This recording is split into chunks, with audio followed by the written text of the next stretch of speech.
Mis manos temblaban mientras apagaba el motor del carro frente a mi casa. Había manejado toda la noche desde el hospital donde dejé a mi hermana Teresa, después de 3 días cuidándola mientras se recuperaba de la neumonía que casi se la lleva. El médico finalmente había dicho que estaba fuera de peligro, y yo solo quería llegar a casa, darme una ducha caliente, y tal vez llamar a Marcela para contarle las buenas noticias sobre su tía. Eran las 11 de la noche de un miércoles frío de noviembre. Esperaba encontrar mi casa en completo silencio, tal como la había dejado cuando salí corriendo el domingo por la mañana después de la llamada desesperada de Teresa. Pero cuando levanté la vista hacia mi hogar, el corazón se me detuvo. Las ventanas de mi sala estaban completamente iluminadas. No solo las luces estaban prendidas, sino que había música alta resonando desde adentro, risas estridentes que llegaban hasta la calle, y el brillo intenso de todas las lámparas que yo había dejado cuidadosamente apagadas antes de viajar. Pude ver sombras moviéndose detrás de las cortinas que había cerrado con tanto cuidado. Me quedé sentada en el auto unos segundos más, tratando de procesar lo que veía. Tal vez Marcela había venido a esperarme y había invitado a algunas amigas para hacerme compañía cuando llegara. Pero algo no me cuadraba. Mi hija era reservada, callada, y además tenía las llaves, pero siempre me avisaba antes de usar la casa. Cuando finalmente bajé del carro y cerré la puerta, el sonido metálico resonó en la calle silenciosa. Caminé despacio hacia la entrada, cargando mi bolsa de viaje y sintiendo cada músculo de mi cuerpo protestando por las largas horas en el hospital y la carretera. Fue entonces, justo cuando llegué al sendero que llevaba a mi puerta principal, que algo en la oscuridad de la baranda me llamó la atención. Una figura pequeña estaba sentada en los escalones del porche, casi completamente invisible en las sombras que proyectaba el techo. La luz de la farola de la calle apenas la iluminaba, pero había algo familiar en esa silueta encogida que me hizo detenerme en seco. Me acerqué despacio, entrecorrando los ojos para ver mejor en la penumbra. El corazón comenzó a latirme más fuerte cuando reconocí el cabello largo y ondulado, la forma delgada de los hombros. Era Marcela. Mi hija estaba sentada en mis escalones, en la oscuridad y el frío de la noche. «¿Marcela?», susurré, y ella levantó la cabeza bruscamente como si hubiera estado dormitando o perdida en sus pensamientos. Cuando la luz de la farola iluminó su rostro, me quedé sin respiración. Sus ojos estaban rojos e hinchados, completamente hinchados de tanto llorar. Tenía las mejillas manchadas de lágrimas que brillaban húmedas bajo la luz tenue, y su nariz estaba congestionada y enrojecida. Llevaba solo una blusa delgada de manga larga y unos jeans deslavados, sin chaqueta, sin suéter, nada que la protegiera del frío húmedo de la noche. Cuando me vio parada frente a ella, su rostro se descompuso completamente. Sus labios comenzaron a temblar y rompió en llanto otra vez, esta vez más fuerte, con sollozos que le sacudían todo el cuerpo. «Mamá», dijo con una voz quebrada y ronca que no reconocí para nada. «No sabía que ibas a regresar hoy». Me dejé caer inmediatamente a su lado en los escalones fríos de concreto, sin importarme que mi ropa se arrugara o que el frío traspasara mis pantalones. «¿Qué haces aquí afuera, mi amor? ¿Por qué estás llorando?». Le toqué la frente con el dorso de mi mano y estaba completamente helada, como si llevara horas expuesta al clima. «Dios mío, estás congelándose». Marcela tembló bajo mi toque y señaló hacia las ventanas iluminadas de mi casa con una mano que no dejaba de temblar. Desde adentro llegaba música que reconocí como rancheras mexicanas a todo volumen, risas masculinas y femeninas, y el sonido inconfundible de copas chocando entre sí. «Ellos me sacaron», murmuró con una voz tan baja que tuve que acercarme para escucharla por encima de la música. «Dijeron que ya no tenía derecho a estar adentro de esta casa». «¿Quiénes te sacaron?», pregunté, aunque una parte de mí ya comenzaba a intuir la respuesta. «¿Quién está en mi casa haciendo esa fiesta?». «Mauro y sus padres», respondió entre sollozos que parecían salir desde lo más profundo de su pecho. «Están celebrando. Dijeron que ahora que tú no estás, ya pueden hacer lo que quieran. Que la casa y los restaurantes pronto van a ser de ellos de todas formas». Sentí como si me hubieran arrojado un balde de agua helada por todo el cuerpo. La sangre se me fue a los pies y tuve que agarrarme del barandal del porche para no tambalearme. «¿Cuánto tiempo llevas aquí afuera, Marcela?». «Desde las 7 de la tarde», respondió, y su voz se quebró otra vez. «Me dijeron que me fuera de la casa y que no regresara hasta que tú volvieras para firmar los papeles que necesitan. Alfonso dijo que de todos modos yo ya no pintaba nada aquí». 7 de la tarde. Eran más de las 11 de la noche. Mi hija había estado sentada en el frío durante más de 4 horas, echada de su propia casa familiar como si fuera una extraña. La rabia comenzó a bullir en mi estómago, pero primero necesitaba cuidar de ella. La abracé fuerte, sintiendo su cuerpo delgado y frío temblando contra el mío. Desde adentro de mi casa llegaban más carcajadas. Ahora reconocí la voz gruesa de Alfonso Godínez gritando algo sobre un brindis, y el sonido agudo de su esposa Karina riéndose como una hiena. «Marcela, mijita», le dije mientras la frotaba los brazos tratando de darle calor. «Cuéntame todo. Cuéntame exactamente qué te han hecho estos desgraciados». Mi hija levantó la vista hacia mí, y en sus ojos vi algo más que tristeza. Vi miedo. Un miedo profundo que me partió el alma en pedazos. «Mamá, tengo que decirte algo. Ya no puedo más. Ya no puedo seguir callando todo lo que me han hecho durante estos meses». Su voz temblaba, pero había una determinación nueva en ella, como si mi llegada hubiera sido la señal que estaba esperando. «Pero no aquí afuera. Ellos no pueden escucharnos». Y fue así, sentadas en la oscuridad helada de mi propia baranda, mientras los ladrones celebraban dentro de mi hogar como si ya fueran los dueños, que supe que mi vida estaba a punto de cambiar para siempre. Me llamo Francisca Pérez, tengo 60 años, y durante los últimos 35 he trabajado como una mula para salir adelante. Cuando me casé con Roberto a los 25 años, él ya tenía un pequeño restaurante en el centro de la ciudad. Era apenas un local estrecho con 6 mesas y una cocina que parecía más bien un closet, pero él tenía grandes sueños y yo tenía las manos dispuestas a ayudarlo a construirlos. Roberto murió hace 3 años de un infarto fulminante, dejándome a mí y a Marcela como herederas de lo que habíamos construido juntos durante décadas de trabajo sin descanso. Para entonces, ya no era solo un restaurante. Eran 5 locales distribuidos por toda la ciudad, cada uno con su especialidad y su clientela fiel. El negocio valía cerca de $800,000, sin contar la casa donde vivimos y las propiedades que Roberto había ido comprando como inversión. Marcela tenía 32 años cuando su papá murió. Era mi única hija, el centro de mi universo, una muchacha dulce que había estudiado administración de empresas para ayudarnos con los restaurantes. Siempre fue tímida, reservada, de esas personas que prefieren escuchar antes que hablar. Después de la muerte de Roberto, se volvió aún más callada, pero yo pensé que era parte del duelo. Fue exactamente 6 meses después del funeral cuando Marcela me presentó a Mauro Godínez. Lo conoció, según me dijo, en una conferencia sobre administración de pequeñas empresas. Él era contador, tenía 34 años, y parecía lo suficientemente educado y respetuoso cuando venía a visitar la casa. Siempre llegaba con flores, me ayudaba a lavar los platos después de la cena, y escuchaba con atención cuando yo le contaba historias sobre cómo habíamos construido el negocio familiar. Pero había algo en él que no me terminaba de convencer.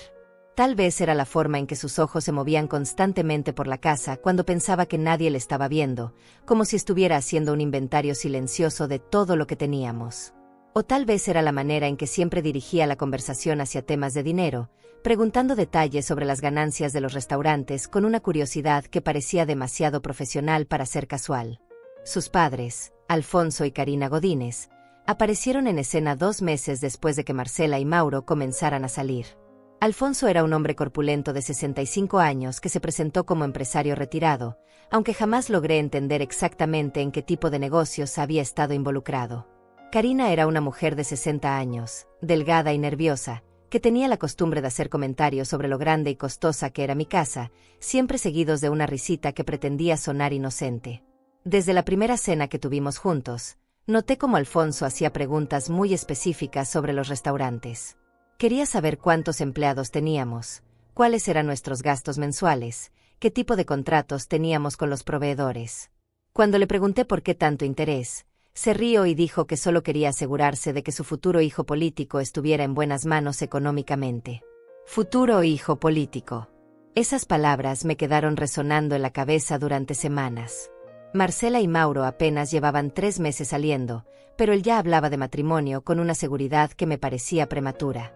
Cuando le comenté mis dudas a Marcela, ella me dijo que Mauro la amaba mucho y que sus padres solo querían lo mejor para ella. El noviazgo duró exactamente 8 meses. 8 meses durante los cuales Mauro prácticamente se mudó a nuestra casa. Llegaba todos los días después del trabajo, cenaba con nosotras, se quedaba hasta tarde viendo televisión, y muchas veces se quedaba a dormir en el sofá de la sala porque, según él, vivía muy lejos y el tráfico de la mañana era terrible. Durante esos meses, comencé a notar cambios en Marcela que al principio atribuía a la felicidad del primer amor. Dejó de contarme detalles sobre su día, dejó de pedirme consejos sobre decisiones importantes del trabajo, y comenzó a pasar más tiempo encerrada en su cuarto hablando por teléfono con Mauro o con sus padres. Cuando le preguntaba si todo estaba bien, me sonreía y me decía que estaba perfecta, pero había algo en sus ojos que no me tranquilizaba. La propuesta de matrimonio llegó en el aniversario de la muerte de Roberto. Mauro había organizado una cena en el restaurante principal, el primero que Roberto y yo habíamos abierto juntos. Dijo que quería honrar la memoria de mi esposo, pidiendo la mano de su hija en el lugar que había sido el inicio de todo nuestro éxito. Fue una propuesta elaborada, con mariachis, flores por toda parte, y un anillo de diamante que debía haber costado por lo menos $10,000. Toda la familia Godínez estaba presente, así como algunos empleados de los restaurantes y varios amigos. Marcela lloró cuando Mauro se arrodilló frente a ella, pero incluso en ese momento, algo en su expresión me pareció más de alivio que de alegría. El matrimonio se organizó para 6 meses después. Alfonso insistió en que fuera una boda grande, en el salón de eventos más caro de la ciudad, con más de 200 invitados. Cuando protesté diciendo que era demasiado gasto para algo tan íntimo, Karina me dijo que era importante hacer las cosas bien, que el prestigio de la familia y del negocio dependían de dar una buena impresión. Fueron los 6 meses más estresantes de mi vida. Karina tomó control total de la organización, tomando decisiones sobre flores, música, menú y decoración sin consultarme, como si yo fuera una invitada más en lugar de la madre de la novia. Cuando intentaba opinar sobre algo, me decía que ya tenía todo controlado y que no me preocupara por los detalles. Alfonso, por su parte, comenzó a hacerme preguntas cada vez más directas sobre los restaurantes. Quería ver los libros contables, conocer los contratos de arrendamiento, entender la estructura legal de la herencia que Roberto nos había dejado.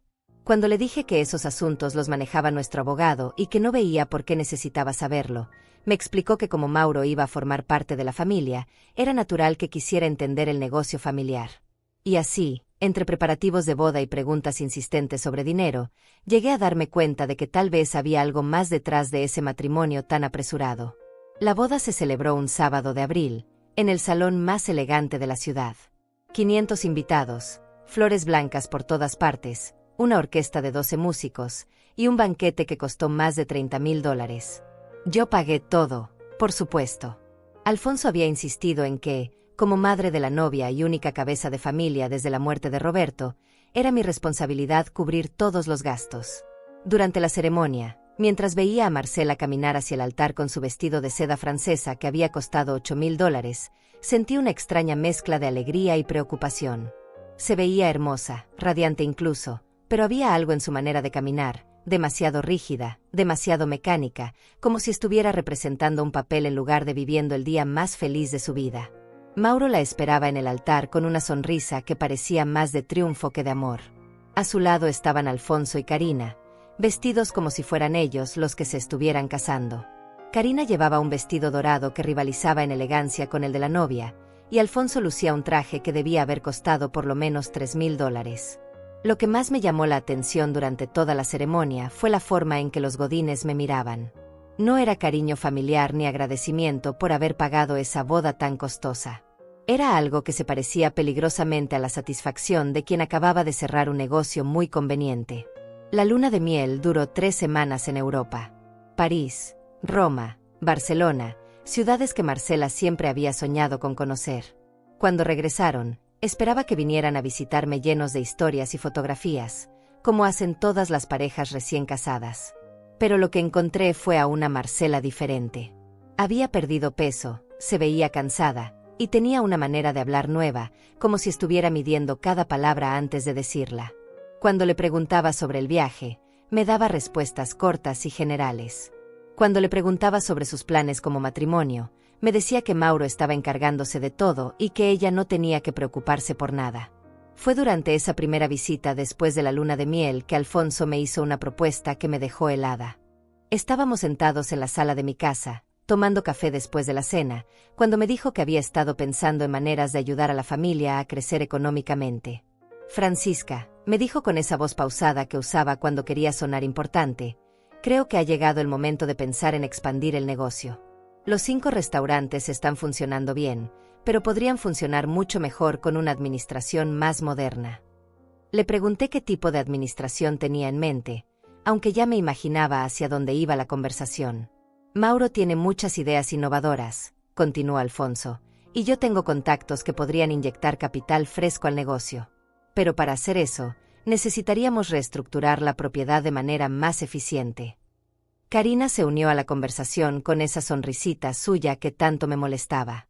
Lo que Alfonso quiere decir es que sería conveniente que los restaurantes estuvieran a nombre de Mauro y Marcela, como la nueva generación.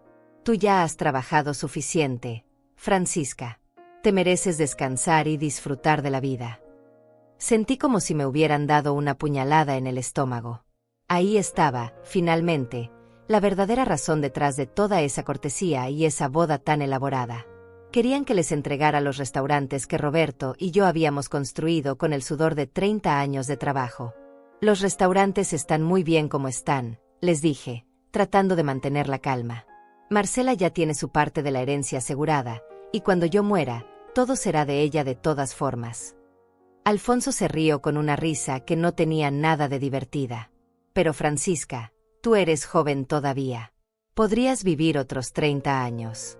¿No crees que es justo que Mauro y Marcela tengan la oportunidad de desarrollar su potencial empresarial ahora que están en su mejor momento?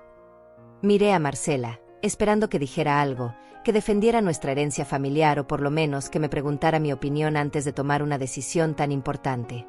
Pero ella estaba sentada en silencio, con la vista fija en sus manos, como si no estuviera siguiendo la conversación. Marcela, le dije directamente, ¿tú qué opinas de esto? Ella levantó la vista hacia mí, luego hacia Mauro, luego hacia sus suegros, y finalmente volvió a bajar la mirada. Lo que Mauro crea que es mejor, murmuró en voz tan baja que apenas la escuché. Esa noche, después de que se fueron, me quedé despierta hasta las 3 de la madrugada pensando en lo que había pasado. No era solo la propuesta lo que me tenía inquieta, sino la actitud de Marcela.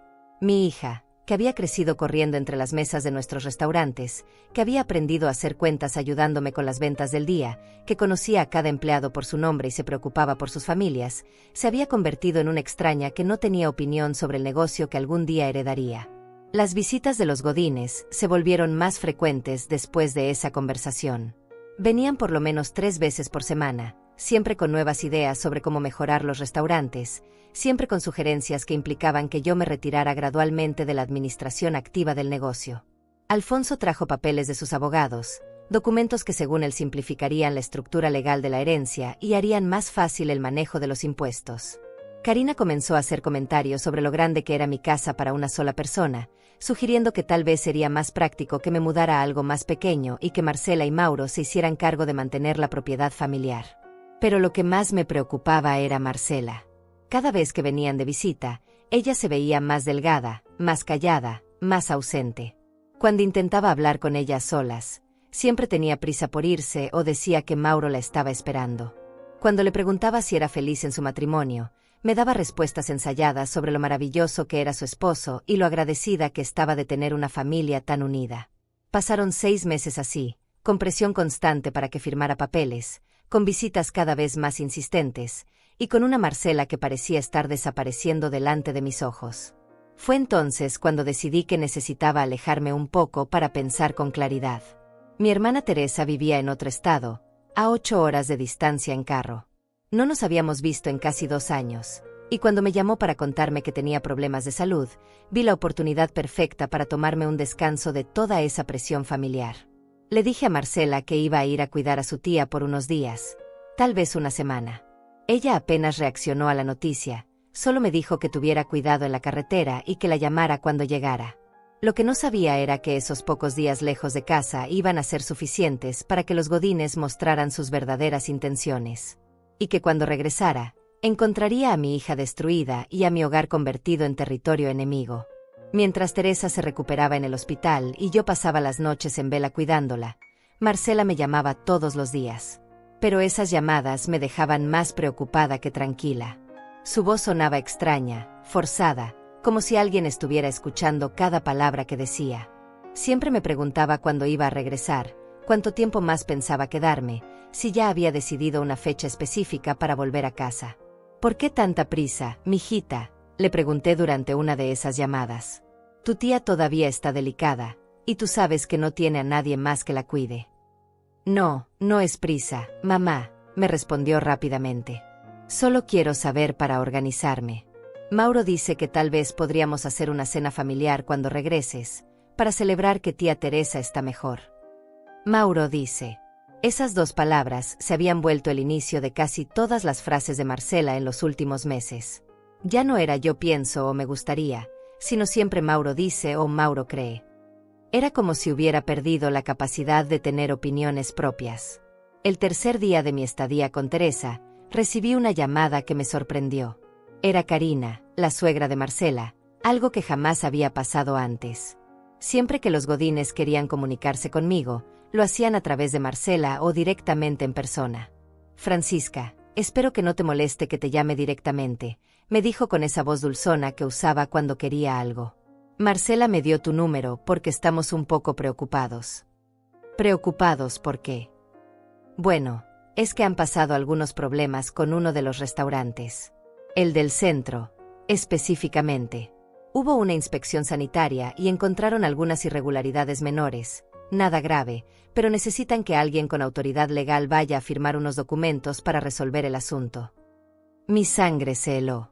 El restaurante del centro era el primero que Roberto y yo habíamos abierto, el más importante de todos, el que generaba más ingresos. Si había problemas sanitarios graves, podrían clausurarlo temporalmente, lo que significaría pérdidas de miles de dólares por día. ¿Qué tipo de irregularidades?, pregunté. Nada serio, te lo aseguro. Solo cosas menores sobre el almacenamiento de algunos ingredientes. Pero ya sabes cómo son estas oficinas gubernamentales. Necesitan firmas y papeleos para todo. Marcela no puede firmar porque técnicamente tú sigues siendo la propietaria principal. Algo en su tono no me convencía, pero la posibilidad de que hubiera problemas reales con el restaurante me tenía angustiada. ¿Por qué Marcela no me llamó directamente para contarme esto? Ay, Francisca, tú sabes cómo es Marcela. No quería preocuparte mientras estás cuidando a tu hermana. Pero Alfonso y yo pensamos que tenías derecho a saber. Esa noche no pude dormir. Le di vueltas y vueltas al asunto en mi cabeza, tratando de decidir si debía regresar inmediatamente o esperar hasta que Teresa estuviera completamente recuperada. Finalmente, a las 5 de la mañana, decidí llamar directamente al administrador del restaurante del centro. Pablo Martínez había trabajado con nosotros durante 15 años. Era un hombre honesto y eficiente que conocía cada detalle del funcionamiento del restaurante. Si había habido una inspección sanitaria, él sería la primera persona en saberlo. Señora Francisca, Pablo sonó sorprendido cuando le expliqué el motivo de mi llamada. No ha habido ninguna inspección sanitaria aquí en los últimos 6 meses. Todo está funcionando perfectamente normal. Sentí como si me hubieran tirado un balde de agua fría. Pablo, ¿estás completamente seguro? No ha venido nadie de la oficina de salud a revisar nada. Completamente seguro, señora. De hecho, nuestra última inspección fue en octubre del año pasado y todo salió perfecto. Alguien le dijo que había problemas. Colgué el teléfono con las manos temblando. Karina me había mentido deliberadamente. ¿Pero por qué? ¿Qué ganaba ella haciéndome creer que había una emergencia en el restaurante? Inmediatamente marqué el número de Marcela, pero me salió directo el buzón de voz. Intenté 3 veces más durante las siguientes 2 horas, pero su teléfono parecía estar apagado. Eso era extraño porque Marcela jamás apagaba su teléfono, especialmente cuando sabía que yo estaba fuera de la ciudad. Fue entonces cuando decidí llamar a nuestra vecina, la señora Paulina Flores, una mujer de 70 años que vivía en la casa de al lado desde hacía 20 años. Si había algo extraño pasando en mi casa, ella sería la primera en notarlo. Ay, Francisca, me dijo la señora Paulina cuando logré contactarla. Qué bueno que me llamas. He estado viendo cosas muy raras en tu casa los últimos 2 días. ¿Qué tipo de cosas raras? Pues mira, ayer en la tarde llegó un camión de mudanza. Estuvieron sacando muebles de tu casa durante varias horas. Pensé que tal vez te estabas mudando y no me habías contado, pero me pareció extraño porque Marcela se veía muy triste, como si no quisiera que se llevaran las cosas. Mi corazón comenzó a latir tan fuerte que sentí que se me iba a salir del pecho. ¿Qué muebles se llevaron? El sofá grande de la sala, la mesa del comedor que tanto te gustaba, y varias cajas que parecían muy pesadas. También vi que entraron muebles nuevos, pero no se parecen nada a tu estilo. Todo muy moderno y frío. ¿Y Marcela estaba ahí durante todo esto? Sí, pero se veía muy mal, Francisca. Estaba parada en el jardín viendo cómo se llevaban las cosas, y te juro que parecía que estaba llorando. Cuando intenté acercarme para preguntarle si todo estaba bien, ese yerno tuyo me gritó desde la puerta que no nos metiéramos en asuntos que no nos importaban. La rabia comenzó a hervirme en las venas. No solo estaban moviendo mis muebles sin mi permiso, sino que además estaban tratando mal a mis vecinos y haciendo sufrir a Marcela. Señora Paulina, ¿usted ha visto si Marcela sale de la casa? ¿Si va a trabajar o va de compras? Eso es otra cosa rara, Francisca. Desde que tú te fuiste, no he visto a Marcela salir ni una sola vez. Antes siempre la veía saliendo por las mañanas temprano para ir a los restaurantes, pero estos días no ha salido para nada. Y cuando intenté tocar la puerta ayer para llevarle unos tamales que había hecho, me abrió ese Alfonso y me dijo que Marcela estaba enferma y que no podía recibir visitas. Enferma. Marcela nunca se enfermaba, y cuando lo hacía, siempre me llamaba inmediatamente para pedirme consejos de remedios caseros. Algo estaba terriblemente mal. Una cosa más, Francisca, continuó la señora Paulina. Anoche hubo mucho ruido en tu casa. Música alta hasta muy tarde, risas, como si estuvieran haciendo una fiesta. Pero lo raro es que no vi a Marcela por ningún lado. Solo a tu yerno y a sus padres con algunas personas que no reconocí. Después de colgar con la señora Paulina, me quedé sentada en el pasillo del hospital sintiendo como si el mundo se estuviera desmoronando a mi alrededor. Teresa estaba durmiendo en su cuarto, finalmente estable y fuera de peligro, pero yo ya no podía pensar en otra cosa que no fuera regresar a casa inmediatamente. Los godines estaban moviendo mis muebles, cambiando mi casa, manteniendo a Marcela prácticamente prisionera, y haciéndole creer a todo el mundo que ella estaba enferma para que nadie hiciera preguntas. Era obvio que habían estado esperando que me fuera para poner en marcha algún plan que habían estado preparando durante meses. Esa noche, mientras hacía mi equipaje para regresar al día siguiente, recibí un mensaje de texto de un número que no reconocí. Tu hija está bien, pero necesita que regreses pronto. No llames a la policía todavía. Hay cosas que necesitas saber primero. El mensaje no estaba firmado, pero algo me decía que venía de Marcela. Tal vez había encontrado una manera de comunicarse conmigo sin que los godines se dieran cuenta. O tal vez era una trampa. De cualquier manera, ya había tomado mi decisión. Iba a regresar a casa esa misma noche, un día antes de lo planeado, y esta vez iba a descubrir exactamente qué estaba pasando en mi hogar. Salí del hospital a las 4 de la mañana, después de asegurarme de que Teresa estaba estable y que las enfermeras tenían todos mis números de contacto. No quería irme sin despedirme, pero tampoco podía esperar hasta que despertara. Algo en mi interior me gritaba que cada minuto que pasaba lejos de casa era un minuto más que los godines tenían para hacer daño. Durante las 8 horas de manejo hacia casa, no pude dejar de pensar en ese mensaje de texto anónimo. Tu hija está bien, pero necesita que regreses pronto. ¿Quién podía haber enviado eso? ¿Y por qué me decían que no llamara a la policía todavía? ¿Qué cosas necesitaba saber primero? Paré solo una vez para cargar gasolina y comprar café. Mientras esperaba en la fila para pagar, decidí intentar llamar a Marcela otra vez.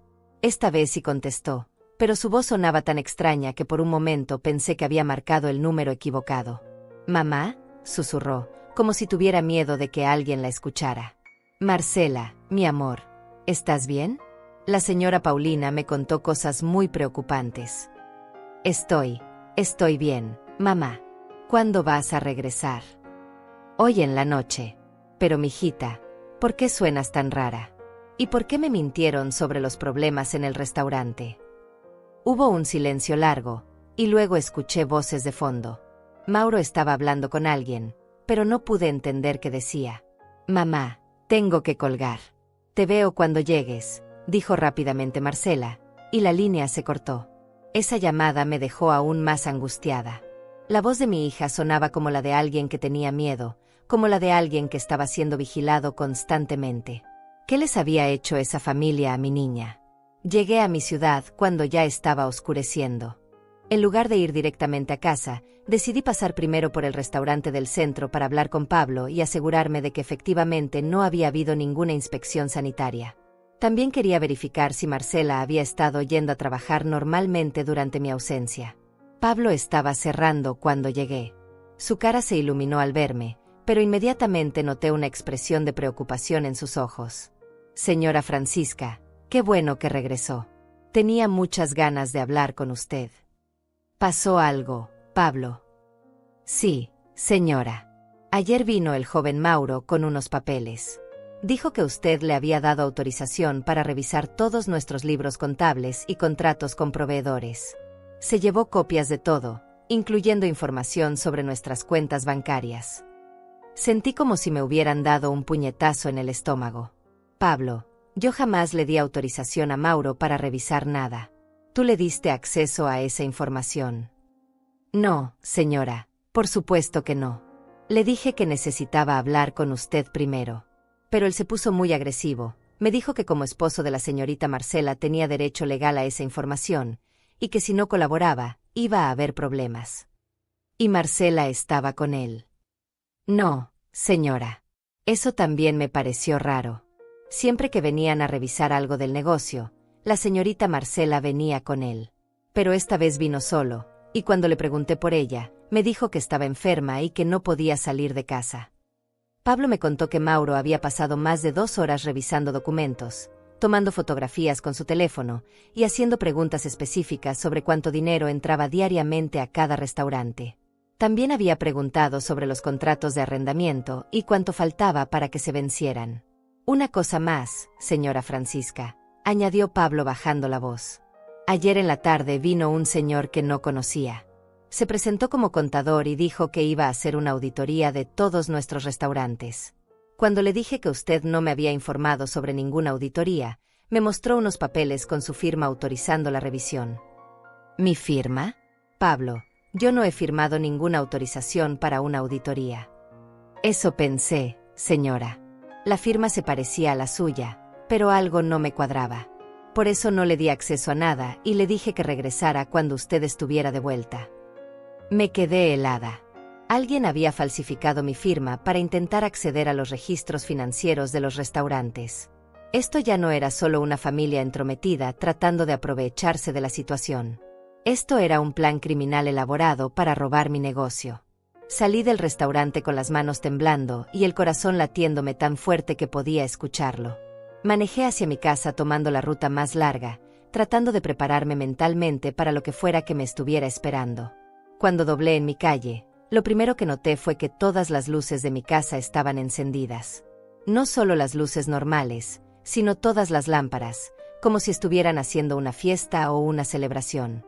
Había 2 carros estacionados en mi entrada que no reconocí, y podía escuchar música saliendo de adentro. Estacioné el carro en la calle, a media cuadra de mi casa, y caminé despacio hacia mi propiedad. La música era ranchera mexicana, a un volumen tan alto que estaba segura de que los vecinos debían estar molestos. A través de las ventanas podía ver sombras moviéndose, gente bailando en mi sala.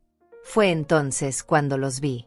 En la oscuridad del jardín, casi escondida bajo el árbol de mango que Roberto había plantado hace 15 años, estaba la silueta de una persona sentada en los escalones del porche trasero. Me acerqué más, y mi corazón se partió cuando reconocí a Marcela. Estaba sentada completamente sola en la oscuridad, mientras adentro de su propia casa familiar los Godines celebraban como si ya fueran los dueños de todo. Llevaba una blusa delgada y estaba temblando de frío, pero no se movía, como si no tuviera fuerzas para levantarse.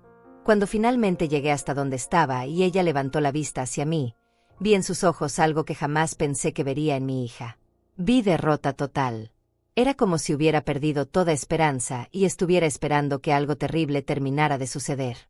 «Mamá», susurró cuando me vio, y su voz se quebró completamente.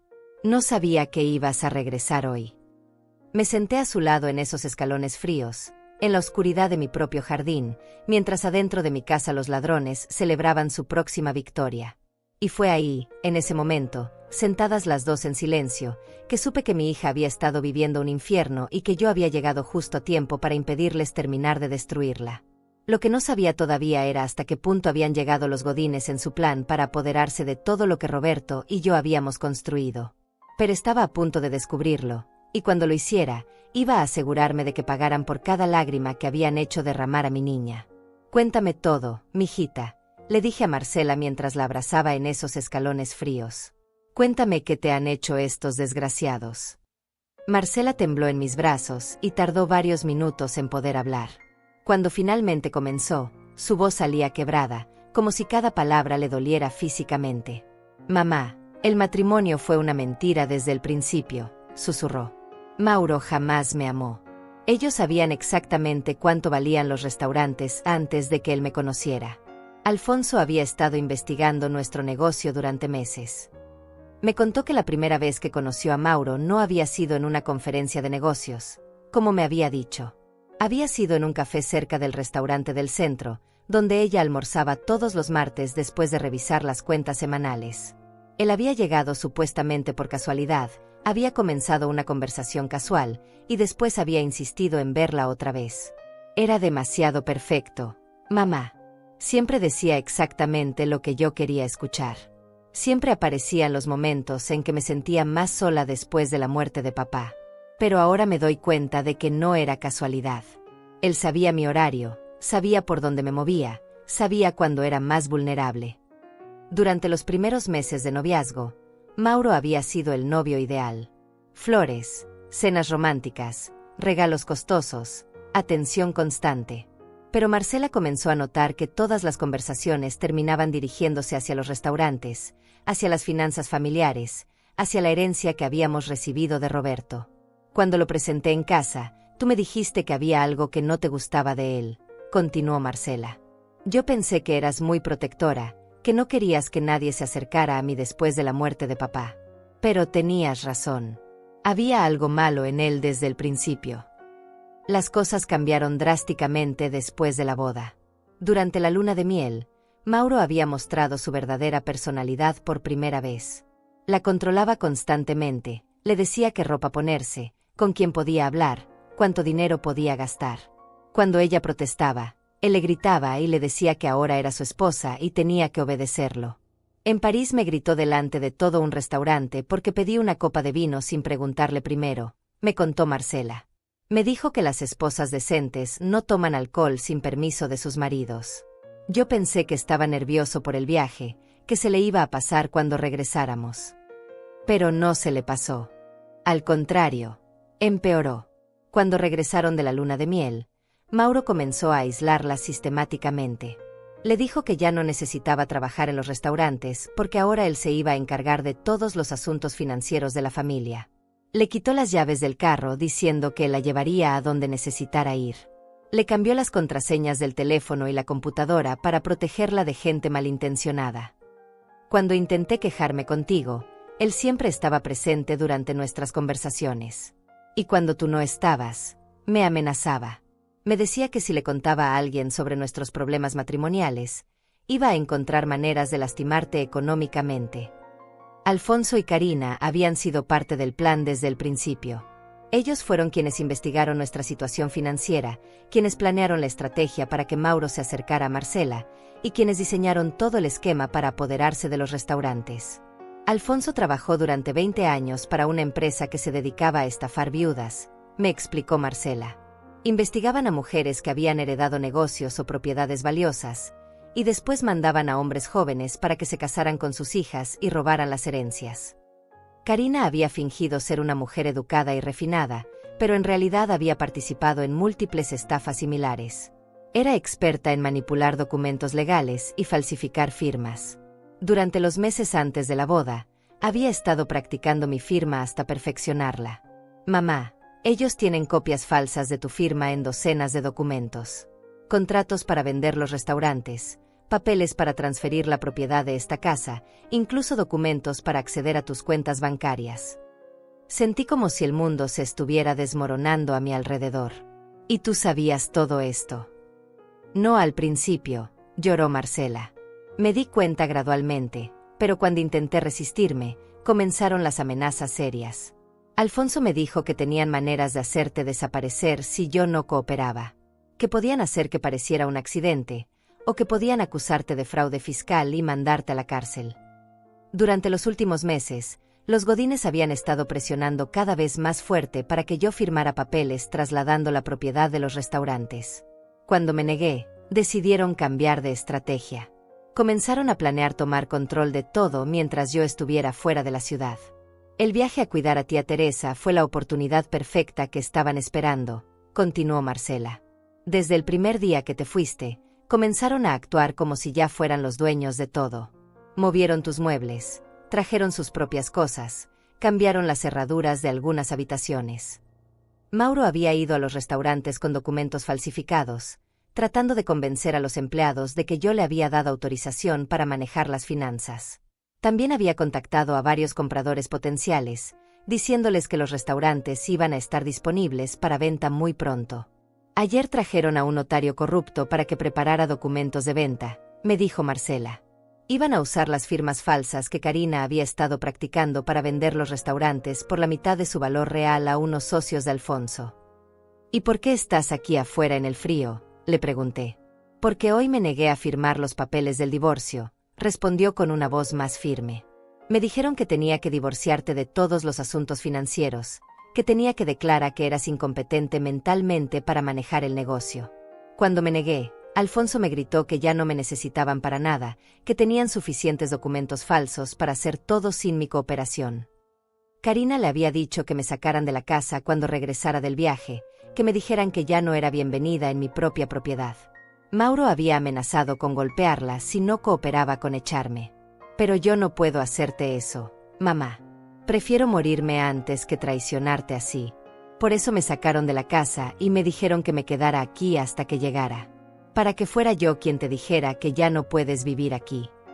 Mientras Marcela me contaba todo esto, la música dentro de la casa sonaba cada vez más fuerte. Pude escuchar a Alfonso gritando salud, y el sonido de copas chocando. Estaban brindando. Estaban celebrando que pronto iban a ser los dueños de todo lo que Roberto y yo habíamos construido en 30 años de trabajo. Pero se habían equivocado en una cosa muy importante. Habían subestimado lo que una madre está dispuesta a hacer para proteger a su hija. Y estaban a punto de descubrir que Francisca Pérez no era una viuda indefensa que se iba a dejar robar sin luchar. Era hora de entrar a mi propia casa y enfrentar a esos ladrones cara a cara. Marcela, necesito que me acompañes adentro, le dije a mi hija mientras la ayudaba a levantarse de los escalones helados. Pero antes, necesito saber algo muy importante. Tú tienes pruebas de todo lo que me acabas de contar. Mi hija metió la mano en el bolsillo trasero de sus jeans y sacó un teléfono pequeño que no reconocí. Este es un teléfono que compré en secreto hace 2 meses. He estado grabando conversaciones, tomando fotografías de documentos y guardando mensajes de texto como evidencia. Sentí una mezcla de orgullo y dolor al darme cuenta de que mi hija había estado planeando su escape durante semanas, recolectando pruebas mientras fingía ser la esposa sumisa que ellos querían. ¿Qué tipo de evidencias tienes? Tengo grabaciones de Alfonso explicándole a Mauro cómo falsificar tu firma. Tengo fotografías de todos los documentos falsos que Karina ha estado preparando. Tengo mensajes de texto donde discuten cuánto van a recibir por vender los restaurantes. Y tengo videos de Mauro amenazándome cuando pensaba que nadie lo estaba viendo. Marcela me mostró algunas de las fotografías en el teléfono. Documentos de venta con mi firma falsificada, contratos para transferir propiedades, incluso papeles donde me declaraban mentalmente incompetente para manejar mis propios asuntos. Todo estaba ahí, evidencia clara de una conspiración criminal elaborada. Una cosa más, mamá, dijo Marcela con voz temblorosa. Mauro me está poniendo medicamentos en la comida. Pastillas para que me sienta confundida y cansada todo el tiempo. Por eso he estado tan extraña estos últimos meses. Encontré las pastillas escondidas en su bolsillo y las investigué. Son tranquilizantes muy fuertes. La rabia que sentí en ese momento fue como lava hirviendo en mis venas. No solo habían planeado robar mi negocio y mi casa, sino que además habían estado drogando a mi hija para mantenerla controlada. Estos no eran simplemente estafadores oportunistas. Eran criminales peligrosos. Marcela, vamos adentro. Pero cuando entremos, quiero que te quedes callada y que grabes todo con ese teléfono. Entendido. Mi hija asintió, guardó el teléfono en su bolsillo, y caminamos juntas hacia la puerta principal de mi casa. La música estaba tan fuerte que dudaba que hubieran escuchado el motor de mi carro cuando llegué. Eso me daba la ventaja de la sorpresa. Abrí la puerta principal con mi llave y entramos. Lo que vi en mi sala me quitó la respiración. Habían cambiado completamente la decoración. Mis muebles, los que había escogido cuidadosamente durante años, habían sido reemplazados por sofás modernos de cuero negro. Mi mesa de centro de madera, donde Roberto solía leer el periódico todas las mañanas, había sido cambiada por una mesa de vidrio fría e impersonal. En esa mesa de vidrio había botellas de whisky caras, copas de cristal y platos con comida que reconocí como de uno de mis restaurantes. Alfonso estaba sentado en mi sofá nuevo como si fuera el rey de la casa, con una copa en la mano y una sonrisa de satisfacción en la cara. Karina estaba a su lado, riéndose con dos hombres que no reconocí pero que parecían ser sus socios en el crimen. Mauro estaba parado junto a la ventana, hablando por teléfono. Sí, todo está listo para mañana por la mañana, le decía a alguien. Los papeles están firmados y el notario va a venir a las 10. Para el mediodía ya vamos a tener todo transferido a nuestros nombres. Me quedé parada en la entrada de mi propia sala durante casi un minuto completo antes de que alguien me notara. Fue Karina quien me vio primera, y la copa de whisky se le cayó de las manos y se estrelló contra el piso. Francisca, tartamudeó, y su cara se puso blanca como papel. ¿Qué haces aquí? Alfonso se levantó del sofá tan rápido que casi se tropieza. Mauro colgó el teléfono bruscamente y se volteó hacia mí con una expresión de pánico total. Los dos hombres extraños se miraron entre ellos, claramente confundidos sobre qué estaba pasando. ¿Qué hago aquí?, repetí con una voz que ni yo misma reconocí. Era una voz fría, dura, llena de una furia que había estado acumulándose durante meses. Esta es mi casa. La pregunta es ¿qué hacen ustedes aquí? Francisca, nosotros pensamos que ibas a regresar mañana, dijo Alfonso, tratando de recuperar la compostura. Marcela nos dijo que tal vez podríamos usar la casa para una pequeña reunión de negocios. ¿Una reunión de negocios? Miré alrededor de mi sala transformada, los muebles que no reconocía, las botellas vacías, el desorden. Y esta reunión de negocios incluía cambiar todos mis muebles sin mi permiso. Karina intentó intervenir con esa voz dulzona que tanto odiaba. Ay, Francisca, es que pensamos que te gustaría una sorpresa. Queríamos renovar la decoración como regalo para cuando regresaras. ¿Regalo? Caminé hacia la mesa de vidrio donde estaban todos los documentos esparcidos. Los reconocí inmediatamente como los papeles falsos que Marcela había fotografiado. Y estos documentos también son parte del regalo. El silencio que siguió fue tan pesado que se podía cortar con un cuchillo. Los dos hombres extraños comenzaron a caminar hacia la puerta, obviamente entendiendo que habían sido atrapados en algo ilegal. Mauro trataba de esconder los papeles, pero yo ya había visto suficiente. Mauro, le dije directamente, ¿podrías explicarme por qué hay documentos aquí con mi firma autorizando la venta de mis restaurantes? Documentos que yo jamás firmé. Nosotros. Esos papeles son solo borradores, balbuceó. Queríamos preparar todo para cuando estuvieras lista para retirarte del negocio. ¿Borradores con mi firma? Borradores que incluyen fechas específicas y precios de venta. Alfonso decidió cambiar de táctica.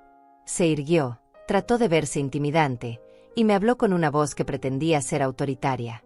Francisca, creo que hay algunas cosas que necesitas entender. Marcela es nuestra familia ahora, y tenemos derecho a proteger sus intereses financieros. Proteger sus intereses. Sentí que la rabia me iba a hacer explotar. Drogar a mi hija para mantenerla controlada es proteger sus intereses. Las caras de los tres se pusieron pálidas. No esperaban que yo supiera sobre las pastillas. No sabemos de qué hablas, mintió Karina, pero su voz temblaba. Fue entonces cuando Marcela sacó el teléfono secreto de su bolsillo. Mamá, aquí está la grabación donde Alfonso le explica a Mauro qué pastillas usar para mantenerme manejable, dijo con una voz más fuerte de lo que había sonado en meses. Mauro se lanzó hacia Marcela, tratando de quitarle el teléfono, pero yo me interpuse entre ellos. No te atrevas a tocar a mi hija, Le grité con una fuerza que lo hizo retroceder. Esa grabación es ilegal, gritó Alfonso. No puede usarse como evidencia. ¿Quieren hablar de cosas ilegales? Saqué mi propio teléfono. Porque tengo aquí el número de la policía, y creo que les va a interesar mucho saber sobre falsificación de documentos, fraude, y drugar a una persona sin su consentimiento. Francisca, espera, dijo Karina, tratando de sonar conciliadora. Podemos arreglar esto como familia. No hay necesidad de involucrar a las autoridades. ¿Familia? Me reí, pero no había nada de humor en esa risa. Ustedes no son mi familia. Ustedes son criminales que han estado abusando de mi hija y tratando de robar todo lo que mi esposo y yo construimos durante 30 años. Comencé a marcar el número de la policía, pero Alfonso me gritó: si llamas a la policía, va a ser peor para Marcela que para nosotros. Me detuve y lo miré directamente a los ojos. Me estás amenazando en mi propia casa. Y fue en ese momento, con mi dedo sobre el botón de llamada y los 4 criminales mirándome con odio y desesperación, que supe que había llegado el momento de la justicia. No me estoy amenazando, Francisca, dijo Alfonso con una sonrisa que me heló la sangre. Te estoy diciendo la realidad. Si llamas a la policía, vas a descubrir que Marcela ya firmó documentos confesando que tú sufres de demencia senil y que ella nos autorizó a manejar tus asuntos financieros porque ya no eres competente mentalmente. Sentí como si me hubieran dado una bofetada. ¿Qué documentos? Karina sacó una carpeta de su bolsa y me mostró varios papeles.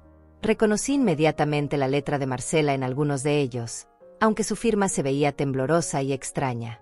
Tu hija firmó una declaración jurada diciendo que te olvidas de las cosas, que tienes episodios de confusión y que te pones violenta cuando la gente trata de ayudarte.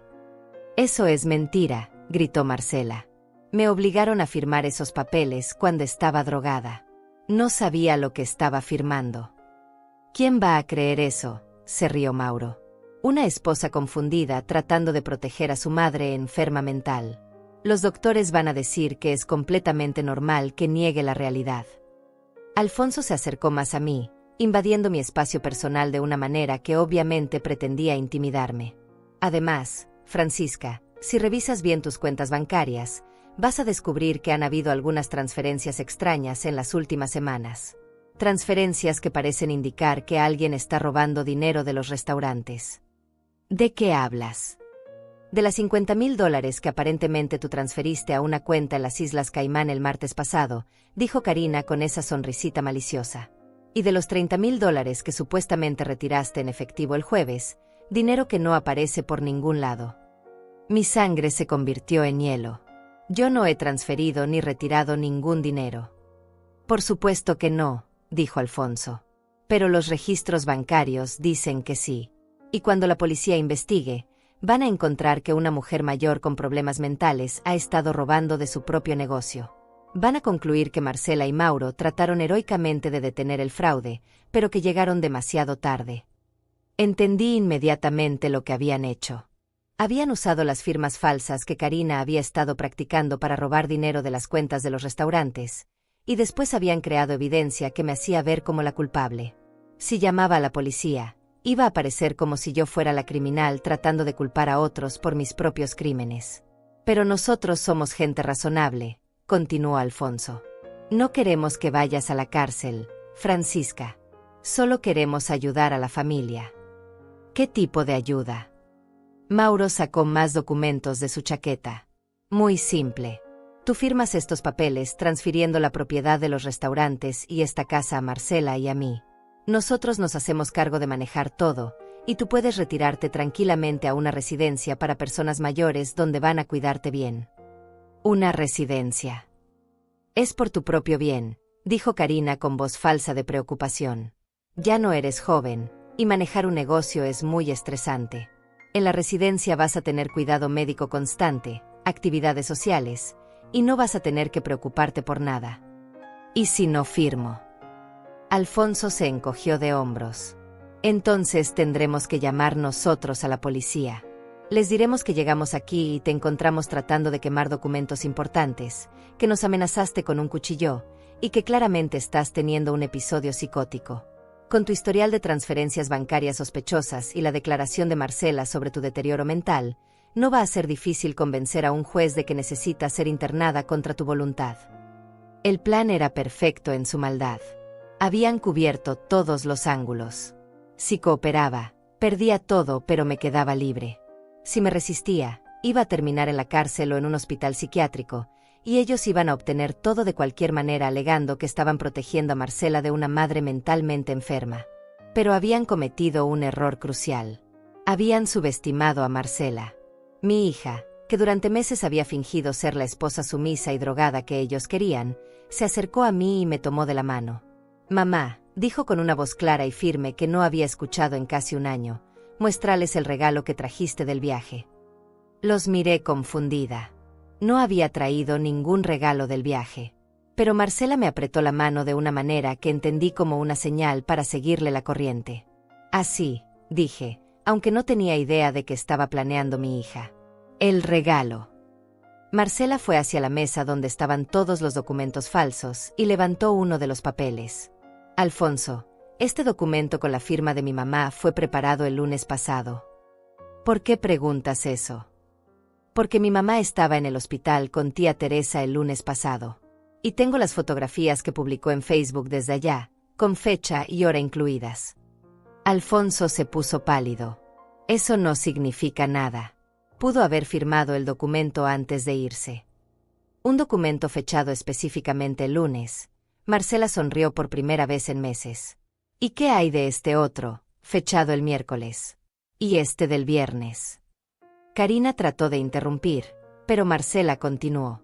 «También tengo aquí las grabaciones donde Alfonso le explica a Mauro exactamente cómo practicar la firma de mi mamá. ¿Quieren escucharlas?». Fue entonces cuando entendí lo que mi hija inteligente había estado haciendo. No solo había estado recolectando evidencia de sus crímenes, sino que había estado esperando el momento perfecto para usarla. El momento cuando ellos se sintieran más confiados y cometieran el error de amenazarnos abiertamente. «Esas grabaciones son ilegales», gritó Mauro. «No en este estado», respondí, recordando las leyes locales. «Aquí es legal grabar conversaciones cuando una de las partes participantes da su consentimiento». Y Marcela era parte de todas esas conversaciones. Alfonso se lanzó hacia Marcela, tratando de quitarle el teléfono, pero esta vez fue ella quien se defendió. Mi hija, que durante meses había parecido una sombra de sí misma, le gritó: «No me toques», con una fuerza que lo hizo retroceder. «Además», continué, sintiendo como la balanza del poder comenzaba a cambiar, «Pablo del restaurante ya me contó sobre tu visita con documentos falsificados. Y la señora Paulina, mi vecina, vio cuando trajeron los muebles robados. Y mi hermana Teresa puede confirmar exactamente cuándo estuve con ella en el hospital. Y yo tengo copias de todo guardadas en una caja de seguridad en el banco», añadió Marcela. «Si algo nos pasa, mi abogado tiene instrucciones de entregarle todo a la policía». «¿Su abogado?». Miré a mi hija con nueva admiración. Había estado planeando esto durante semanas, preparando cada detalle mientras fingía ser la víctima indefensa. Karina comenzó a llorar, pero eran lágrimas falsas de cocodrilo. «Francisca, todo esto es un malentendido. Podemos resolverlo en familia». «¿Resolverlo?». Saqué mi teléfono otra vez. «Vamos a resolverlo con la policía». Esta vez Alfonso no trató de detenerme. Sabía que ya no tenía cartas que jugar. Mientras marcaba el número de emergencias, escuché a Marcela decirle a Mauro: «Y por si acaso estás pensando en huir, también tengo evidencia de tu affair con Sandra, tu secretaria, incluyendo los mensajes donde le prometías que cuando tuvieras el dinero de los restaurantes, se iban a ir juntos a vivir a Costa Rica». La cara de Mauro se descompuso completamente. Marcela sabía incluso sobre la traición romántica. «911, ¿cuál es su emergencia?», escuché la voz del operador. «Necesito reportar fraude, falsificación de documentos y administración forzada de medicamentos sin consentimiento», dije con una voz calmada pero firme. Y mientras daba mi dirección y explicaba la situación al operador, vi como los 3 criminales que habían tratado de destruir a mi familia finalmente entendieron que su plan perfecto se había convertido en su perdición total. La policía llegó en menos de 15 minutos. 2 patrullas con 4 oficiales que entraron a mi casa mientras Alfonso, Karina y Mauro permanecían sentados en silencio absoluto, como estatuas de sal. Los dos hombres extraños que habían estado en la reunión de negocios ya se habían escapado por la puerta trasera en el momento que escucharon las sirenas. El oficial principal, un hombre mayor de unos 50 años que se presentó como sargento Luis Martínez, escuchó pacientemente mientras Marcela y yo le explicamos toda la situación. Sus ojos se fueron abriendo cada vez más mientras veía las fotografías de los documentos falsificados, escuchaba fragmentos de las grabaciones y revisaba los papeles esparcidos por mi mesa de vidrio. Señora Pérez, me dijo después de examinar la evidencia durante 20 minutos, esto es uno de los casos de fraude familiar más elaborados que he visto en mis 25 años de servicio. Alfonso intentó interrumpir con su voz de falsa autoridad. Oficial, creo que hay un malentendido aquí. Esta mujer está confundida. Su hija puede confirmar que... Señor Godínez, lo interrumpió el sargento Martínez con una voz que no admitía discusión. Le sugiero que permanezca callado hasta que llegue su abogado. Cualquier cosa que diga puede y será usada en su contra. Karina comenzó a llorar otra vez, pero esta vez eran lágrimas reales de desesperación. Por favor, oficial, nosotros no queríamos lastimar a nadie. Solo estábamos tratando de ayudar a la familia. ¿Ayudar drogando a la señora Marcela?, preguntó otro oficial que había estado revisando el teléfono de evidencias. Porque aquí tengo una grabación muy clara donde usted discute qué tipo de sedantes usar para mantenerla controlable, punto. Mauro se levantó bruscamente del sofá, como si fuera a salir corriendo, pero uno de los oficiales se puso inmediatamente entre él y la puerta. Siéntese, señor Godínez. No vaya a ningún lado. También tenemos aquí, continuó el sargento Martínez revisando los documentos, evidencia de que alguien accedió ilegalmente a las cuentas bancarias de los restaurantes de la señora Pérez. Vamos a necesitar que nuestros especialistas en fraudes financieros revisen todas estas transacciones. Fue entonces cuando Alfonso cometió su último error. En lugar de quedarse callado como le habían aconsejado, decidió hacer una última jugada desesperada. Oficial, dijo con esa voz manipuladora que había usado durante meses para engañarnos, usted no entiende la situación completa. Esta mujer, me señaló con desprecio, tiene problemas mentales graves. Su propia hija puede confirmarlo. Todos volteamos a ver a Marcela. Este era el momento crucial. Si mi hija se dejaba intimidar otra vez, si volvía a la actitud sumisa que había tenido durante meses, los Godínez podrían todavía encontrar una manera de hacer que su versión pareciera creíble. Pero mi niña me sorprendió una vez más. Se levantó del sofá donde había estado sentada, se acercó directamente a Alfonso, y le habló con una voz que no había escuchado desde antes de que conociera a Mauro. Alfonso Godínez, le dijo mirándolo directamente a los ojos, durante 8 meses ustedes me drogaron, me amenazaron, me aislaron de mi familia, y me obligaron a firmar documentos mientras estaba bajo la influencia de medicamentos que me daban sin mi conocimiento. Durante 8 meses fingí ser la esposa obediente que querían mientras secretamente recolectaba evidencia de todos sus crímenes. Se volteó hacia el sargento Martínez. Oficial, mi madre es la mujer más inteligente y capaz que conozco. Ha manejado un negocio exitoso durante 30 años, paga sus impuestos religiosamente, y jamás ha tenido ni siquiera una multa de tránsito. La única razón por la que estos criminales están tratando de hacerla ver como mentalmente incompetente es porque es la única manera que tienen de justificar el robo que han estado planeando durante meses. El silencio que siguió fue absoluto. Alfonso abrió y cerró la boca como un pez fuera del agua, pero no salió ningún sonido. Además, continuó Marcela, tengo aquí la tarjeta de contacto del doctor Eduardo Limas, el psiquiatra que Alfonso contactó para que preparara un diagnóstico falso de demencia para mi madre.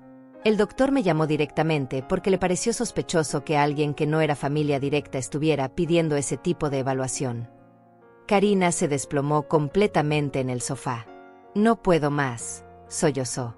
Alfonso, diles la verdad. Diles que esto era tu plan desde el principio. Cállate, le gritó Alfonso, pero ya era demasiado tarde.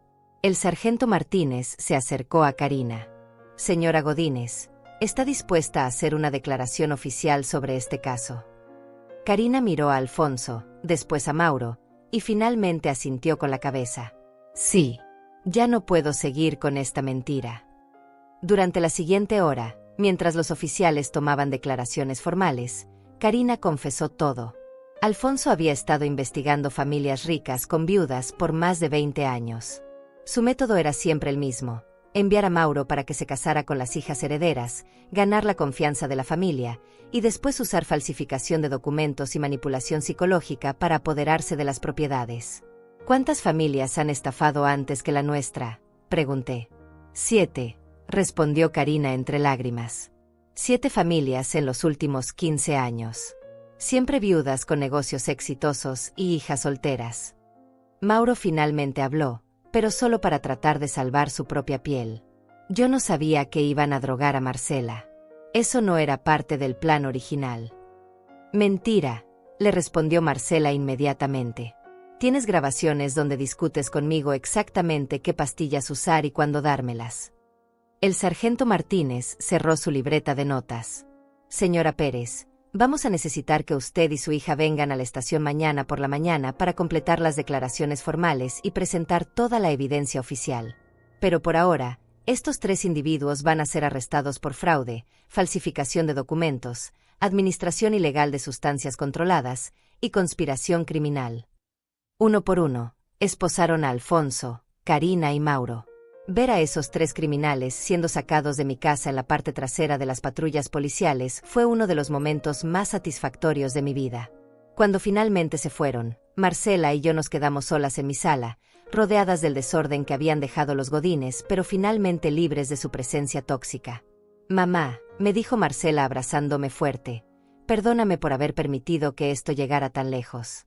Debería haber sido más fuerte desde el principio. Mijita, le respondí acariciándole el cabello como cuando era niña, tú fuiste increíblemente fuerte. Sobreviviste a 8 meses de abuso y manipulación, recolectaste evidencia suficiente para mandar a esos criminales a la cárcel y protegiste nuestra herencia familiar. Tu papá estaría orgullosísimo de ti. Las semanas siguientes fueron un torbellino de actividad legal. Alfonso, Karina y Mauro fueron formalmente acusados de múltiples cargos criminales. La investigación reveló que efectivamente habían estafado a 7 familias anteriormente, robando un total de más de $2 millones a lo largo de 15 años. Marcela inició los trámites de divorcio inmediatamente, y como el matrimonio había sido resultado de fraude, el proceso fue sorprendentemente rápido. En menos de 3 meses, estaba oficialmente libre de los godines para siempre.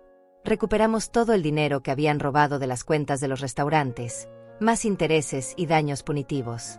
También pudimos recuperar mis muebles originales, que habían vendido a una casa de empeños usando documentos falsificados. Pero lo más importante de todo fue ver a Marcela regresar gradualmente a ser la mujer fuerte e independiente que había sido antes de conocer a Mauro.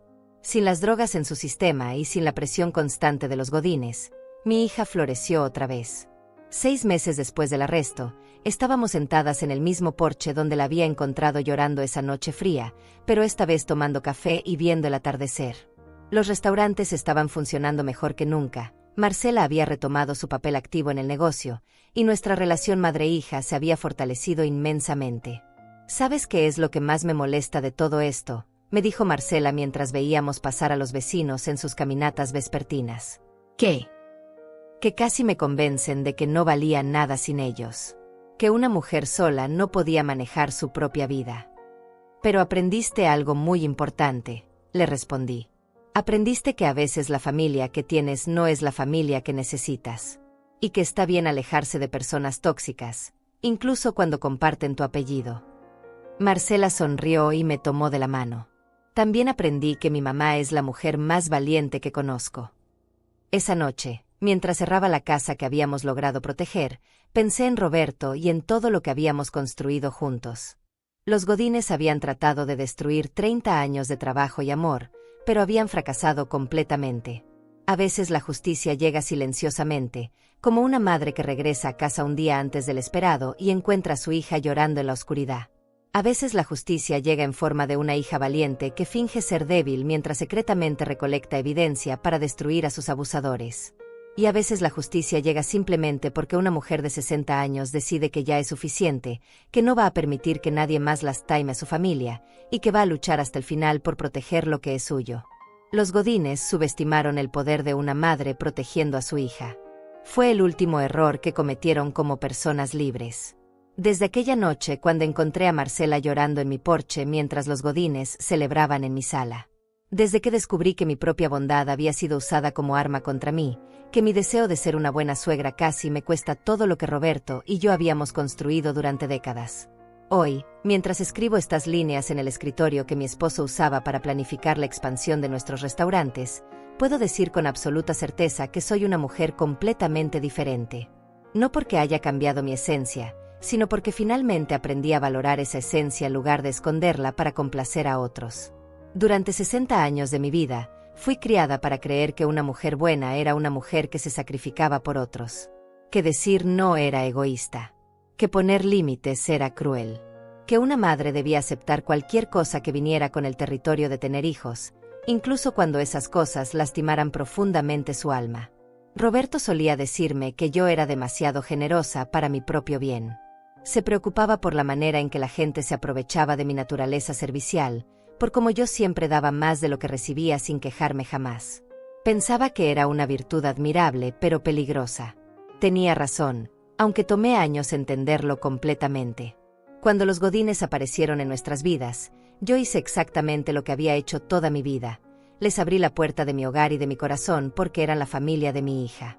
Ignoré todas las señales de advertencia porque pensé que sospechar de ellos me haría una persona mala. Permití que invadieran mi espacio personal porque creí que establecer límites sería inhospitalario. Pagué $30,000 por una boda que no quería, en un lugar que no había escogido, con invitados que no conocía, porque pensé que una buena suegra debía ser generosa sin límites. Aguanté comentarios despectivos sobre mi casa, mis muebles, mi manera de vivir, porque creí que una mujer mayor debía aceptar las críticas de la generación más joven con humildad y gracia. Cuando Alfonso comenzó a hacer preguntas invasivas sobre mis finanzas, yo respondí con honestidad porque pensé que la transparencia era sinónimo de confianza familiar. Cuando Karina sugirió que me mudara a algo más pequeño para dejarles mi casa a los jóvenes, yo consideré seriamente la propuesta porque había internalizado la idea de que mis necesidades eran menos importantes que las de otros. Durante meses, vi a mi hija transformarse en una sombra de sí misma y atribuí su cambio al ajuste natural del matrimonio. Cuando dejó de visitarme regularmente, pensé que estaba siendo independiente. Cuando dejó de llamarme para pedirme consejos, asumí que ya no me necesitaba. En lugar de confiar en mis instintos maternos, que me gritaban que algo estaba terriblemente mal, escogí creer que yo estaba siendo sobreprotectora. La noche que encontré a Marcela en ese porche, helada y llorando mientras los criminales que habían secuestrado su vida celebraban en mi sala, algo se rompió dentro de mí. Pero no se rompió de la manera destructiva que había temido durante años. Se rompió de la manera liberadora que necesitaba desde hacía décadas. Se rompió la parte de mí que creía que mi valor como persona dependía de cuánto pudiera aguantar sin quejarme. Se rompió la parte que pensaba que ser amada requería ser infinitamente complaciente. Se rompió la parte que había confundido la bondad con la ausencia de límites, la generosidad con la autonegación. Esa noche descubrí que una mujer puede ser amorosa sin ser ingenua, que puede ser generosa sin ser víctima, que puede ser bondadosa sin ser tonta, y que puede proteger ferozmente a su familia sin convertirse en una mala persona. Los meses que siguieron al arresto de los Godines fueron un periodo de reconstrucción profunda. No solo de mi casa, que tuvimos que redecorar completamente para borrar las huellas de su invasión, sino de mi percepción de mí misma y de lo que merecía en la vida. Comencé a ir a terapia por primera vez en mi vida. Al principio me sentía culpable por gastar dinero en algo tan indulgente como el cuidado de mi salud mental, pero gradualmente entendí que cuidar mi bienestar emocional no era un lujo sino una responsabilidad. Una responsabilidad hacia mí misma, hacia Marcela, y hacia el legado de Roberto. Mi terapeuta, la doctora Brenda Díaz, me ayudó a entender algo revolucionario, que yo tenía derecho a ocupar espacio en el mundo. Derecho a tener opiniones fuertes, a expresar desagrado, a rechazar peticiones irrazonables, a priorizar mi propia comodidad y seguridad. Durante 60 años había vivido como si mi existencia fuera una disculpa constante, como si mi presencia en cualquier espacio fuera una imposición que debía compensar siendo excesivamente útil y agradable. Aprendí que el respeto no se gana a través de la autominimización. Que la gente que realmente me amaba no necesitaba que yo me convirtiera en un felpudo emocional para sentirse cómoda a mi alrededor. Que los individuos que se molestaban cuando yo establecía límites saludables eran exactamente las personas de las que necesitaba protegerme. Los restaurantes se convirtieron en mi laboratorio para practicar esta nueva versión de mí misma. Comencé a tomar decisiones unilaterales sobre el menú, la decoración, las políticas de personal, sin buscar la aprobación de cada empleado o cliente. Descubrí que cuando actuaba con confianza y autoridad, la gente me respetaba más, no menos. Cambié proveedores que habían estado aprovechándose de mi naturaleza conciliadora, cobrándome precios más altos porque sabían que yo no discutiría. Despedí a un empleado que había estado llegando tarde constantemente porque sabía que yo no tendría el corazón para confrontarlo. Implementé políticas más estrictas sobre horarios y responsabilidades. Los resultados fueron inmediatos y dramáticos. Las ganancias de los restaurantes aumentaron 30% en el primer año después del arresto de los godines. No porque yo hubiera aprendido nuevas técnicas de negocio, sino porque finalmente había aprendido a valorar mi propio trabajo y a exigir que otros lo valoraran también. En mi vida personal, los cambios fueron igualmente profundos. Dejé de disculparme por tener una casa grande, por haber tenido éxito económico, por disfrutar de lujos que había ganado a través de décadas de trabajo duro. Dejé de minimizar mis logros cuando hablaba con otras personas, como si tener dinero o propiedades fuera algo de lo que avergonzarse. Comencé a decir no sin explicaciones largas y elaboradas. No, no puedo prestar dinero esta vez. No, no quiero reorganizar mi horario para acomodar esa solicitud. No, esa propuesta no me conviene. Palabras simples que antes me parecían imposibles de pronunciar, pero que gradualmente se volvieron naturales y liberadoras. Marcela y yo desarrollamos una relación completamente nueva, basada en respeto mutuo en lugar de obligación familiar. Ella me veía ahora como una mujer completa con sus propias necesidades y deseos, no solo como una madre cuyo propósito principal era servirla. Yo la veía como una adulta capaz de manejar las consecuencias de sus propias decisiones, no como una niña que necesitaba mi protección constante. Nuestras conversaciones se volvieron más honestas, más directas, más auténticas. Podíamos discrepar sin que ninguna de las dos sintiera que la relación estaba en peligro. Podíamos expresar frustración o decepción sin temor a que la otra persona se alejara permanentemente. La experiencia con los godines nos había enseñado que el amor verdadero requiere verdad, no complacencia. Que las relaciones sanas prosperan con límites claros, no con abnegación infinita. Que proteger a alguien a veces significa permitir que enfrenten las consecuencias de sus decisiones, incluso cuando esas consecuencias son dolorosas. A los 62 años, finalmente entendí algo que debería haber aprendido décadas antes, que mi valor como persona no dependía de mi utilidad para otros. Que merecía amor, respeto y consideración simplemente por existir, no porque hubiera ganado esos privilegios a través de sacrificio personal constante. Comencé a invertir en mi propia felicidad con la misma energía que había dedicado durante años a asegurar la felicidad de otros. Viajé a lugares que siempre había querido conocer pero que había pospuesto porque pensaba que gastar dinero en mí misma era frívolo. Redecoré mi casa exactamente como yo quería, sin considerar si mis decisiones complacerían a visitantes hipotéticos. Me compré ropa que me hacía sentir hermosa y poderosa, no solo práctica y apropiada para mi edad. Comencé a usar joyas que había guardado para ocasiones especiales que nunca llegaban, decidiendo que mi vida cotidiana era suficientemente especial para merecer mis mejores adornos. Más importante aún, comencé a tratarme a mí misma con la misma gentileza y paciencia que siempre había mostrado hacia otros. Dejé de criticar mi apariencia física, mi nivel de energía, mis limitaciones relacionadas con la edad. Dejé de disculparme por ocupar espacio, por tener necesidades, por existir plenamente en mi propia vida. Hoy, cuando miro hacia atrás a esa noche hace 2 años, no siento rabia hacia los godines. Siento algo mucho más poderoso: gratitud. Gratitud porque su traición me forzó a confrontar patrones de comportamiento que me habían estado lastimando durante décadas. Gratitud porque su crueldad me enseñó a reconocer la diferencia entre el amor auténtico y la manipulación disfrazada de cariño. Me enseñaron que las personas que realmente me aman no necesitan que yo me haga pequeña para sentirse grandes. Que los individuos que merecen mi confianza no se aprovechan de mi generosidad. Que las relaciones valiosas mejoran cuando ambas partes se muestran auténticamente, no cuando una de ellas se sacrifica para acomodar a la otra. Los godines me enseñaron que la bondad sin límites no es virtud sino vulnerabilidad. Que la generosidad sin discernimiento no es amor sino autodestrucción. Que una mujer que no puede decir no tampoco puede decir sí de manera significativa. Ahora, cuando conoce gente nueva, puedo evaluar sus intenciones sin sentir culpa por ser cautelosa. Cuando alguien me hace una petición irrazonable, Puedo rechazarlas sin sentir que estoy siendo cruel. Cuando percibo señales de manipulación o aprovechamiento, puedo alejarme sin sentir que estoy siendo injusta. He aprendido que proteger mi paz mental no es egoísmo, sino responsabilidad. Que cuidar mi bienestar emocional no es vanidad, sino necesidad. Que valorar mi propio tiempo y energía no es arrogancia, sino sabiduría. A las mujeres de mi generación nos enseñaron que nuestro valor estaba en nuestro servicio a otros. Que una buena mujer era una mujer invisible, que facilitaba la vida de todos a su alrededor sin esperar reconocimiento o reciprocidad. Que nuestros sueños, ambiciones y necesidades eran menos importantes que los de nuestros esposos, hijos y cualquier otra persona que requiriera nuestro cuidado.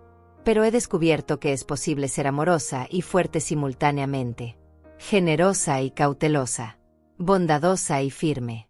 Que puedo cuidar profundamente de mi familia mientras también cuido profundamente de mí misma. Que puedo ser una buena madre, una buena amiga, una buena ciudadana, sin sacrificar mi propia dignidad o bienestar.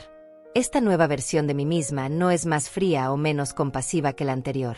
Es más completa, más auténtica, más capaz de amar genuinamente porque finalmente me incluyo en el círculo de personas que merecen mi amor y cuidado.